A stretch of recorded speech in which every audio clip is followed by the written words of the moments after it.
Wine shops ని ప్రభుత్వ shops గా మార్చి టైం కూడా ఏ విధంగా దగ్గరకు చేసి మరి ప్రజలకి మద్యాన్ని దూరం చేస్తూ ప్రజల్ని కాపాడుకుంటూ మహిళల్ని కాపాడుకుంటూ ముందుకు వెళ్లాడో ఈ రాష్ట్రంలో ఉన్న మహిళలందరూ ఈ రోజు మళ్ళీ ఒకసారి గుర్తు చేసుకుంటున్నారు. ఎందుకంటే ఈ రోజు ఈ రాష్ట్రంలో నారావారి ఈ కల్తీ సారాతో ఎంత మంది రాష్ట్ర వ్యాప్తంగా చనిపోతున్నారు, దీని వెనక అంటే ఈ రాకెట్ వెనక పెద్ద పెద్ద వాళ్ళు ఎలా ఉన్నారో సాక్ష్యాధారాలతో కూడా మీకు బయటకు వస్తున్నాయి. నిజంగా ఎంత సిగ్గుచేటంటే ఈరోజు ఈ మొలకల చెరువులో బయటపడ్డ కల్తీ మద్యం స్కామ్ చూస్తే ఈ టీడీపీ నాయకులు అనేవాళ్ళు డెకాయిట్ల కన్నా బందిపోట్ల కన్నా ఎంత ఘోరంగా తయారయ్యారో మనకు అర్థమవుతుంది. ఎందుకంటే జగన్మోహన్ రెడ్డి గారిని కొట్టే దమ్ము లేక ఈవీఎంలను మేనేజ్ చేసుకొని జగన్మోహన్ రెడ్డి గారు ఇస్తున్న మంచి సంక్షేమ పథకాలు ఇవ్వటమే కాకుండా సూపర్ 6 ఇస్తాము, ఇద్దరుంటే ఇద్దరికి నలుగురుంటే నలుగురికి అని ఏ విధంగా అబద్ధాలు చెప్పి అధికారంలోకి వచ్చింది ప్రజలకి మంచి చేయడానికి కాదు, ప్రజల్ని పీల్చి పిప్పి చేయడానికి అనేది ఈ రోజు తెలుగుదేశం పార్టీ వాళ్ళు మరొకసారి నిరూపిస్తున్నారు. నిజంగా ఈరోజు ఈ రాష్ట్ర ప్రజలు తెలుసుకోవాల్సింది ఒక్కటే, ఎందుకంటే చంద్రబాబు నాయుడు అనేవారు ఎప్పటికీ మారడు. ఆ రోజు ఎన్టీఆర్ తీసుకొచ్చిన మంచి మంచి సంక్షేమ పథకాల్ని మంచి మంచి చారిత్రాత్మకమైన నిర్ణయాల్ని ఎలా తొంగలో దొక్కాడో మీ అందరూ గమనించారు. ఆ తర్వాత రాజశేఖర రెడ్డి గారు తీసుకొచ్చిన సంక్షేమ పథకాలు చారిత్రాత్మకమైన అనేక నిర్ణయాల్ని ఎలా తుంగలో దొక్కాడో మీరు చూశారు. ఈ రోజు మళ్ళీ ఒక్క అవకాశం ఇవ్వమని ఏడ్చి అధికారంలోకి వచ్చిన తర్వాత ఏ విధంగా జగన్మోహన్ రెడ్డి గారు తీసుకొచ్చిన సంక్షేమాన్ని అభివృద్ధిని ఎలా తుంగలో దొక్కుతూ ఈ రాష్ట్ర ప్రజలకి నరకాన్ని చూపిస్తున్నారో మనం గుర్తు చేసుకోవాలి. ఎందుకంటే ఈరోజు ఈ కూటమి ప్రభుత్వం ఎన్డీఏలో ఉన్నామంటారు. ఎన్డీఏ అంటే నేషనల్ డెమోక్రటిక్ అలయన్స్, మామూలుగా ఎన్డీఏ అంటే నేషనల్ డెమోక్రటిక్ అలయన్స్ అంటారు.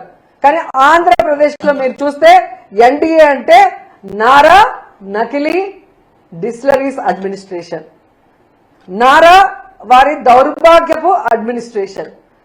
ప్రజల్ని దోచుకోవడానికి రాష్ట్రాన్ని దోచుకోవడానికే ఈ నారా వారి కూటమి ఏ విధంగా పని చేస్తుందో మనం అందరం కూడా ఒకసారి గమనించాలి. ఎందుకంటే ఈరోజు ఈ కల్తీ సారాన్ని తయారు చేసేది ఎవరు, దీన్ని బెల్ట్ షాపులు బార్లు పర్మిట్ల రూమ్ ద్వారా ప్రజల వద్దకు చేరుస్తుంది ఎవరు, దీనివల్ల ప్రజల ప్రాణాలు తీస్తుంది ఎవరు అంటే పై నుంచి కింద వరకు మొత్తం తెలుగుదేశం పార్టీకి సంబంధించిన నాయకులు అనేది స్పష్టంగా మనకు ఈరోజు సాక్ష్యాధారాలతో కూడా దొరికిపోయింది. ఎందుకంటే ఈరోజు ఏ జిల్లాలో చూసినా మన మొలకల్ల చెరువు నుంచి చంద్రబాబు నాయుడు గారి ఇంటి వరకు మీరు చూస్తే ఫ్యాక్టరీలు ఏ విధంగా పుట్టుకొచ్చాయి. ప్రభుత్వ సపోర్ట్ లేకుండానే ఫ్యాక్టరీలు పుట్టుకొస్తాయా? ఒక ఫ్యాక్టరీ కట్టాలంటే రాత్రికి రాత్రి కట్టే పరిస్థితి కాదు. మరి ఈరోజు రాష్ట్రం అంతా ఫ్యాక్టరీలు పెట్టడమే కాకుండా ఈ కల్తీ మద్యాన్ని ఏ విధంగా చాలా ప్లాంట్ గా ఒరిజినల్ బాటిల్స్, ఆ సీల్స్, ఆ స్టిక్కర్లు ఎక్కడి నుంచి తెచ్చారో నిజంగా వీళ్ళు చేసే ఎదవ పనిని కూడా అంత పర్ఫెక్ట్ గా చేసి ఈరోజు ప్రజల జీవితాలు తీసుకుంటూ ముఖ్యంగా ఈ కల్తీ మద్యంతో మహిళల పసుపు కుంకాలు చెరిమేస్తూ వాళ్ళ మంగళసూత్రాలని మట్టిలో తొక్కేస్తూ సిగ్గు లేకుండా మళ్ళీ చంద్రబాబు నాయుడు గారు ఈరోజు డైవర్షన్ పాలిటిక్స్ కి ఎలా తెరలేపారో మీ అందరూ కూడా చూడాలి. ఎందుకంటే ఈయన మొదటి నుంచి కూడా మహిళా ద్రోహి, మహిళ అంటే గౌరవం లేదు, కోడలు మగపిల్లాని కంటే అత్త సంతోషించదా అని ఆడదాని పుట్టుకనే ఈయన అపహాస్యం చేసిన వ్యక్తి. మరి ఆడవాళ్ళ మానవ ప్రాణాలకు ఏం వాల్యూ ఇస్తారో మనం అర్థం చేసుకోవచ్చు.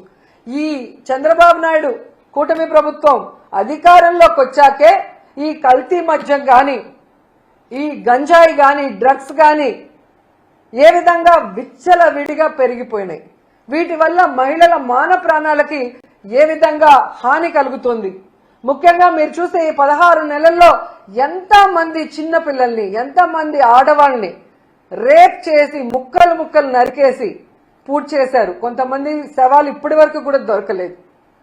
ఒక భర్త భార్యని ఏ విధంగా నరికేశారో మనం చూసాం. ఒక కొడుకు తాగేసి తల్లిని ఎలా నరికేశాడో మనం చూస్తున్నాం.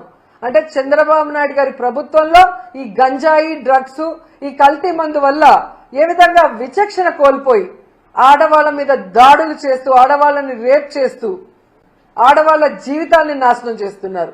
అలా కాకుండా ఈ మద్యం తాగిన వాళ్ళు ఎంతమంది చనిపోతున్నారు, దానివల్ల ఎంతమంది కుటుంబాలు రోడ్డు మీదకి వస్తున్నాయి, ఎంతమంది ఆడపడుచుల మంగళసూత్రాలు తెగిపోతున్నాయి ఒకసారి మనం ఆలోచించాలి.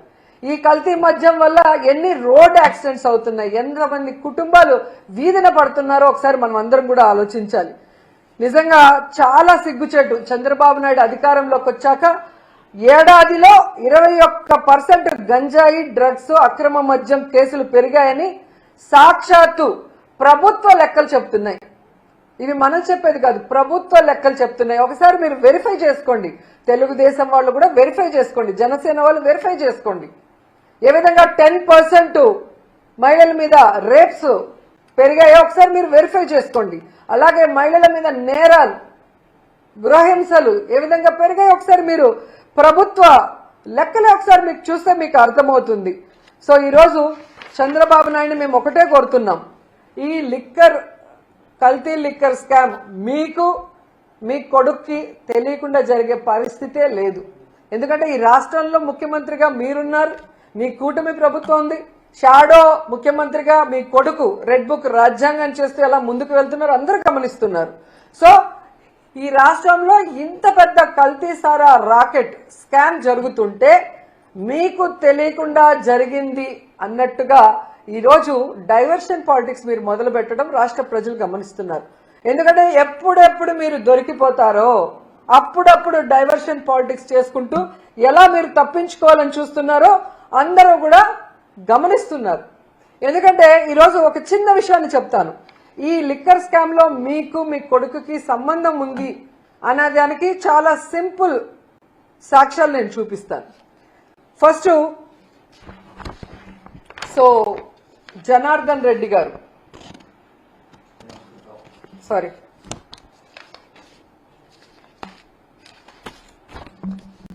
జనార్దన్ రావు గారు. సో ఈయన తంబలపల్లి ఎమ్మెల్యేగా మొన్న పోటీ చేశారు. జయచంద్ర, అది ఫోటో మిస్ అయింది. సో జయచంద్రారెడ్డి గారు తంబలపల్లి ఎమ్మెల్యేగా పోటీ చేశారు. సో ఈరోజు తెలివిగా మీరు ఈయన వైఎస్ఆర్సీపీ కోవర్ట్ అని చెప్పి సస్పెండ్ చేసి చేతులు దులుపుకోవాలని చూస్తున్నారు. ప్రజలు గమనిస్తున్నారండి. ఈ జయచంద్రారెడ్డికి మీరు బీఫామ్ ఇచ్చేటప్పుడు పక్కనే జనార్దన్ రావు A1 మొలకల చెరువులో ఇబ్రహీం పటేల్లో ఫ్యాక్టరీలున్న ఈ జనార్దన్ రావు గారు కూడా పక్క నుండి తీసిచ్చారు. అండ్ ఈరోజు సౌత్ ఆఫ్రికాలో ఏదో వైఎస్ఆర్సీపీ వాళ్ళతో వీళ్ళు బిజినెస్ చేస్తున్నారని మీరు చెప్పడం ప్రజలకి బుర్ర లేదనుకొని మీరు అనుకుంటున్నారేమో కానీ మీకు బుర్ర లేదు అనేది ప్రజలు గమనించాల్సిన విషయం. ఎందుకంటే ఎమ్మెల్యేగా కంటెస్ట్ చేసిన వ్యక్తి తన అఫిడవిట్ లో ఆఫ్రికాలో వెస్ట్ ఆఫ్రికాలో తాను బిజినెస్లు ఎలా చేస్తున్నానో క్లియర్ కట్ గా తన అఫిడవిట్ లో మీకు ఇవ్వటం జరిగింది. సో అఫిడవిట్ లో అబద్ధం చెప్పరు కదా. ఎన్నికల ముందు మీరు ఎలా సీట్ ఇచ్చారు, ఆయన కంటెస్ట్ చేసే ముందు అఫిడవిట్ లో ఏం పెట్టాడో మీరు చూసే ఇచ్చుంటారు.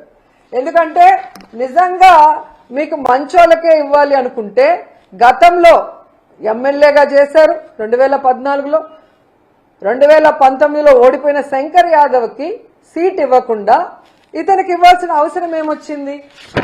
ఈరోజు లిక్కర్ స్కామ్ బయటపడ్డ తర్వాత ఇతను వైఎస్ఆర్సీపీ కోవట్టు అని సస్పెండ్ చేసి ఈరోజు మీరు నాటకాలు ఆడటం ఎంతవరకు కరెక్టు?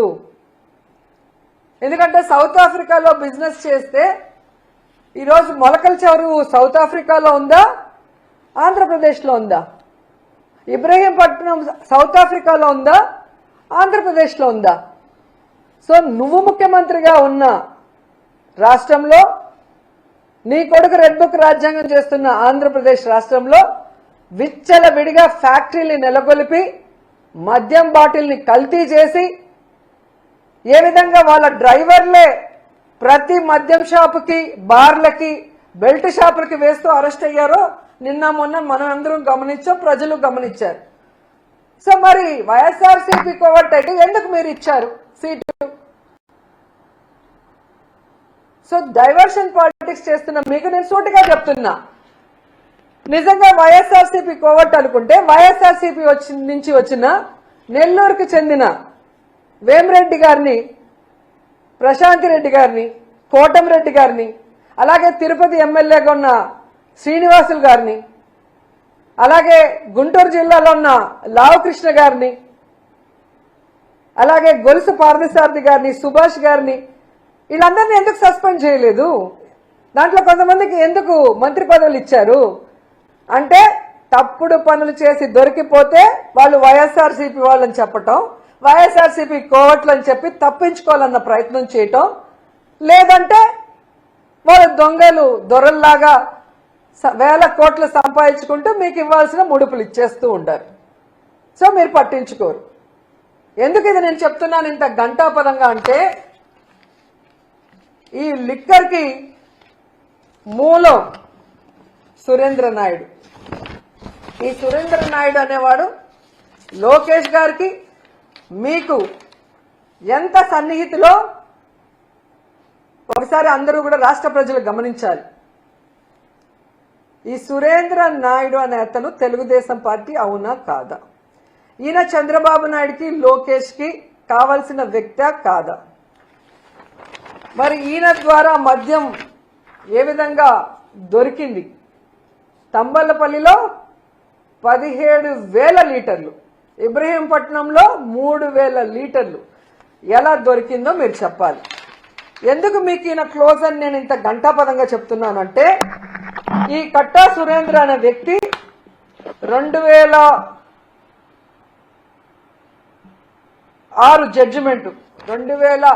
జడ్జిమెంట్లో ఇతను ఒక వ్యక్తిని పొడిచి చంపేశాడు అని ఇతనికి లైఫ్ ఇంప్రిజన్మెంట్ ఇచ్చారు. ఇదో చూడండి. The trial court after considering the oral and documentary evidence convicted A1 for the offence punishable under section 302 of IPC and sentenced him to undergo imprisonment of life. So trial court ఇచ్చిన దాన్ని మళ్ళీ ఈయన హైకోర్టుకి వెళ్ళాడు.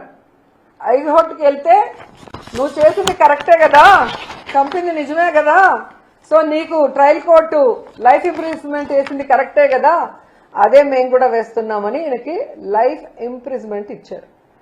జీవిత ఖైదు వేసిన వ్యక్తి బయట ఫ్యాక్టరీలు నడుపుతూ ఎలా ఈ కల్తీ మద్యాన్ని అమ్ముతున్నాడు? ఈ విషయం ప్రజలు గమనించాలి.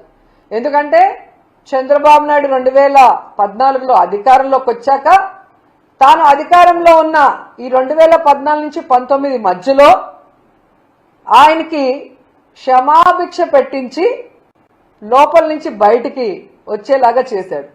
మరి ఎంత ప్రేమ ఉంటే, వీళ్ళ మధ్యలో ఎంత బాండింగ్ ఉంటే ఆయన్ని బయటకు తీసుకొస్తాడు? ఒక జీవిత ఖైదీని, ఒక మనిషి ప్రాణాన్ని నిలువునా తీసిన వ్యక్తిని బయటకు తీసుకొచ్చాడు అంటే చంద్రబాబు నాయుడు లోకేష్కి ఈయన ఎంత క్లోజో మనం అర్థం చేసుకోవాలి. అంటే క్రిమినల్స్ కి చంద్రబాబు నాయుడు ఆశ్రయం ఇచ్చి బయటకు తెచ్చి వాళ్ళు చేసే యదవ పనులకి వీళ్ళని ఇన్ఛార్జీలుగా పెట్టి ఈ కలెక్షన్లని ఇప్పుడు కరకట్టుకు పంపిస్తున్నాడా, హైదరాబాద్ లో చంద్రభవనానికి పంపిస్తున్నాడా? సిబిఐ నిర్ణయించాలని మేము కోరుకుంటున్నాం. ఎందుకంటే ఒక రాష్ట్రంలో కల్తీ మద్యం ఫ్యాక్టరీలను నెలకొల్పి విచ్చలవిడిగా కల్తీ మద్యాన్ని రైట్ ట్రయల్ గా అమ్మిస్తూ ప్రజల ప్రాణాలు తీస్తుంటే ఈరోజు చంద్రబాబు నాయుడు ప్రభుత్వానికి సంబంధించిన ఒక కమిటీ వేస్తే అది ఖచ్చితంగా చంద్రబాబు రాసిచ్చిన స్క్రిప్టే వాళ్ళు చదువుతారు. దానివల్ల ఎటువంటి ఉపయోగం ఉండదని గతంలో చంద్రబాబు నాయుడు అధికారంలో ఉన్నప్పుడు నారాయణ స్కూల్స్ లో జరిగిన మర్డర్స్ లో గాని, ఇలాంటి అనేక విషయాల్లో, మన గోదావరి పుష్కరాల్లో గాని, అలాగే తిరుమల తొక్కిసలాట విషయంలో గాని, ఇలా అన్నిట్లో ఒక తూతూ మంత్రంగా ఒక కమిటీని వేసి చేతులు దులుపుకుంటారు. ఇది మేము ఒప్పుకోం. ఇది ఎంతో మంది ప్రజల ప్రాణాలు సంబంధించింది, పోయాయి చాలా మంది ప్రాణాలు, చాలా మంది మహిళల మాన ప్రాణాలు పోయినాయి, వాళ్ళ పసుపు కుంకుమలు పోయినాయి, వాళ్ళ తాలిబొట్లు తెగిపోతున్నాయి. కాబట్టి మేము మోడీ గారికి చేతులెత్తి రిక్వెస్ట్ చేస్తున్నాం, సిబిఐ ఎంక్వైరీ వేయండి, దీంట్లో తప్పు చేసిన వాళ్ళు ఎంత పెద్దవాళ్ళైనా వాళ్ళని శిక్షించండి అని కూడా ఈ సందర్భంగా తెలియజేసుకుంటున్నాం.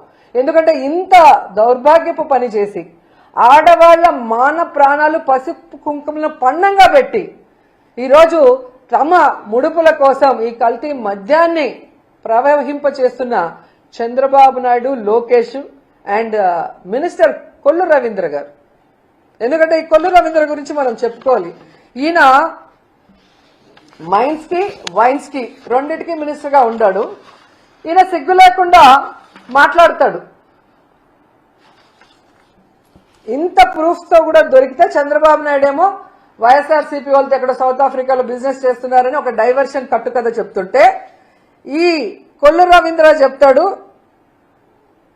ఈ కల్తీ మద్యం తయారు చేసింది మేం కాదు, వైఎస్ఆర్సీపీకి చెందిన వాళ్ళు అని. నేను సూటిగా అడుగుతున్నాను కొల్లు రవీంద్రని, చంద్రబాబు నాయుడిని, లోకేష్ని. వైఎస్ఆర్సీపీ వాళ్ళు 16 నెలలుగా కల్తీ మద్యం చేస్తుంటే మీరు గాడిదలు కాస్తున్నారా? మీ ప్రభుత్వం నిద్రపోతుందా అని నేను అడుగుతున్నా. అండ్ ఈరోజు కొల్లు రవీంద్ర గారి కళ్ళు కాకులు ఎత్తుకుపోయినట్టున్నాయి. ఈ కల్తీ మద్యంలో వచ్చిన ముడుపుల వల్ల కళ్ళు బైర్లు కమ్మినాయి అనుకుంటా. ఇలా సిగ్గు లేకుండా ఆయన మాట్లాడుతూ, ఈరోజు నువ్వు తెలుసుకోవాల్సింది కొల్లు రవీంద్ర, మీ ఎక్సైజ్ అధికారులు ప్రెస్ మీట్ పెట్టి ఈ కల్తీ మద్యం కూటమి ప్రభుత్వం హయాంలో ఇప్పుడే జరిగిందని క్లియర్ కట్ గా చెప్పారు. ఆ ప్రెస్ క్లిప్పింగ్ లో ఒకసారి చూసుకుంటే నీకు బుద్ధి వస్తుందని కూడా ఈ సందర్భంగా తెలియజేసుకుంటున్నా. ఎందుకు కొల్లు రవీంద్ర గురించి మాట్లాడాల్సి వస్తుందంటే, ఈయన పైకి చాలా గొప్ప వ్యక్తిలాగా మాట్లాడుతున్నాడు, చేసిన తప్పులు సరిదిద్దుకోకుండా. ఇటు వైన్స్ లో అటు మైన్స్ లో ఈ రాష్ట్రాన్ని గుండు కొరిగిచ్చేస్తున్నాడు. ఎందుకంటే నగిరిలో మేము చూస్తున్నాం, కొండలు కొండలు కరిగిపోతున్నాయి. ఈడొక దొంగ ఉన్నాడు ఎమ్మెల్యేగా, కొల్లు రవీంద్ర అండతో ఇక్కడ వీడు కాన్స్టిట్యున్సీకి రాడు, ప్రజలకి పని చేయడు, ప్రజలకి వెల్ఫేర్ ఇవ్వాలన్న ఆలోచన లేదు. ముఖ్యంగా ఇక్కడున్న పవర్ లూమ్ వాళ్ళకి 500 యూనిట్స్ ఫ్రీ కరెంట్ ఇస్తామని చంద్రబాబు నాయుడు వీడు వాగ్దానం చేసి ఎగ్గొట్టింది కాకుండా, సిగ్గు లేకుండా పవిత్రమైన అసెంబ్లీలో ఫ్రీ కరెంట్ ఇచ్చినందుకు థ్యాంక్స్ అని చెప్పి అసెంబ్లీని కూడా ఏమార్చిన పెద్ద దొంగ ఇక్కడున్న నగిరి ఎమ్మెల్యే భానుప్రకాష్. సో ఈ కొండలన్నీ కరిగించి ప్రజలు ఈరోజు నోరు కొట్టుకుంటున్నారు, ఇలాంటి వాడిక మేము ఓటేశామని. ఇలా ప్రతి నియోజకవర్గంలో మట్టి దోచుకోవటం, కొండల్ని కొరిగేయటం, కల్తీ మద్యాన్ని బెల్ట్ షాపుల ద్వారా విచ్చలవిడిగా అమ్మించి ప్రజల ఆరోగ్యంతో, మహిళల మాన ప్రాణాలతో, పసుపు కుంకుమలతో చెలగాట మారుతున్నందువల్ల ఇతని మీద ఖచ్చితంగా కేసు పెట్టాలి, ఇతన్ని మంత్రిగా సస్పెండ్ చేయాలని కూడా డిమాండ్ చేస్తూ, ఇతనితో పాటు ప్రిన్సిపల్ సెక్రటరీ ముఖేష్ కుమార్ మీనా పైన కూడా ఎంక్వైరీ చేయాలి అనేసి కోరుకుంటున్నాం. ఎందుకంటే ఈయన ఈ మీనా హయాంలోనే ఎన్నికల ఈవీఎంలను ఎలా కల్తీ చేశాడు, ఆ రోజు ఎన్నికల ఈవీఎంలను కల్తీ చేయడమే కాకుండా ఈరోజు మీరు చూస్తే ఈ కల్తీ మద్యం ద్వారా ఎంతమంది మహిళల జీవితాలు నాశనం చేశాడో దానికి ముఖేష్ కుమార్ మీనా కూడా కారణం. కాబట్టి వీళ్ళందరి మీద సిబిఐ విచారణ వేసి వీళ్ళందరినీ కూడా పనిష్ చేయాలి. ఈ రాష్ట్రంలో కల్తీ మద్యాన్ని, గంజాయిని, డ్రగ్స్ ని అరికట్టాలి అని చెప్పి మేము మోడీ గారిని చేతులెత్తి నమస్కరించి వేడుకుంటున్నాం. ఎందుకంటే ఇది ఆడవాళ్ల జీవితాలకు సంబంధించిన విషయం, ఇది ఆడవాళ్ల పసుపు కుంకుమలకు సంబంధించిన విషయం, ఇది ఆడవాళ్ల తాలిబొట్లకు సంబంధించిన విషయం, ఇది ఆడవాళ్ల మాన ప్రాణాలకు సంబంధించిన విషయం. మోడీ గారు ఖచ్చితంగా మీరు మంచి నిర్ణయం తీసుకొని సిబిఐ ఎంక్వైరీ వేయిస్తారు, ఆడవాళ్ళని కాపాడతారు, ఆడవాళ్లకి అండగా నిలబడతారని చెప్పి మనస్ఫూర్తిగా నేను కోరుకుంటున్నాను. అండ్ ఈరోజు ఈ రాష్ట్రంలో ఉన్న మహిళలందరికీ కూడా నేను విన్నవించుకుంటున్నాను, మీ భర్తల ప్రాణాలు, మీ అన్నదమ్ముల ప్రాణాలు, మీ కొడుకుల ప్రాణాలు కాపాడుకోవాల్సిన బాధ్యత మీ మీద ఉంది. మీకోసం వైఎస్ఆర్ కాంగ్రెస్ పార్టీ మొత్తం మీకు అండగా నిలబడుతుంది. రేపు రాష్ట్ర వ్యాప్తంగా ఈ కల్తీ మద్యం మీద ఎక్సైజ్ ఆఫీసుల ముందర ధర్నా చేస్తున్నాం. మీరందరూ కూడా వచ్చి కలుసుకోండి. ఈ ప్రభుత్వం మెడలు వంచి ఈ కల్తీ మద్యాన్ని ఆపుదాం, ఈ బెల్ట్ షాపుల్ని రిమూవ్ చేసేంత వరకు పోరాడుదాం, సిబిఐ ఎంక్వైరీ ఎన్డీఏ ప్రభుత్వం వేసే వరకు పోరాడుదాం, మన కుటుంబాన్ని మనం కాపాడుకుందాం.